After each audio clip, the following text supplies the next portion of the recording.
Former national security advisor to President Trump and ambassador to the UN under President George W. Bush, Ambassador John Bolton. Ambassador, always great to see you. Thank you for giving us some of your time. Desperate times call for desperate measures. Negotiating with Venezuela, I think at this point you find out who your friends are. This is what it's come to.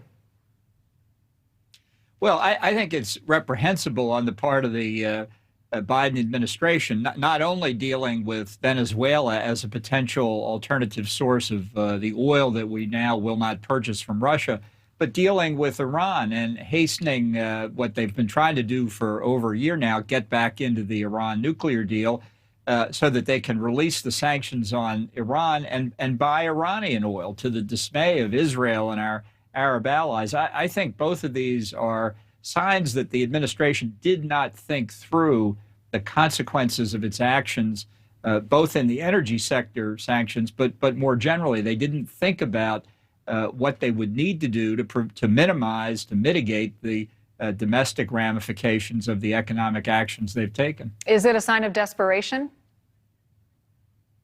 Well, I think it's inexplicable to me why you would basically toss the Venezuelan opposition over the side and embrace Maduro.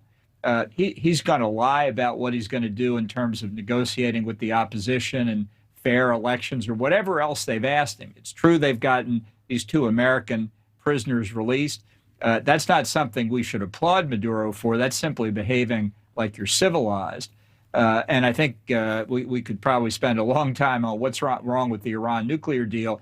But paying American dollars to Iran, to the world's worst state sponsor of terrorism, is just incredible. Ambassador, the Wall Street Journal reporting Saudi Arabia, also the UAE, not returning calls from the United States. What does this say about the U.S.'s standing right now in the world at this point in the conflict?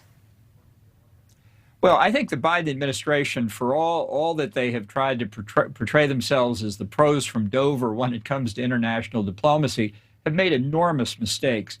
This negotiation with Iran over the heads of the governments of Israel and the Arab states, they're not at the table. They're supposedly being consulted, and what they're telling the administration is, we think you're going back into this deal is a mistake. Now, they're being polite about it because they're worried that Biden has made up his mind to do it no matter what they say. But it's the kind of thing that shows that Biden just doesn't care about these countries as allies. It's reinforced by the fact they've lifted the designation of the Houthi rebels in Yemen being a foreign terrorist organization. This is a group funded and armed by Iran with drones and missiles, firing those missiles and launching those drones against civilian targets, against Abu Dhabi's civil airport, against oil pipeline infrastructure, which could cause mass civilian casualties if a missile went mildly astray. You know, this is behavior that I don't think the American public is familiar with. I think it's very important that people talk about it, because this is all in desperate support of the desire to get back into the 2015 Iran nuclear deal, which was a bad mistake when made and hasn't gotten any better with age. Former Assistant to the President for National Security Affairs, Ambassador John Bolton, always appreciate your insight and your vast knowledge. Thank you. Thank you for having me.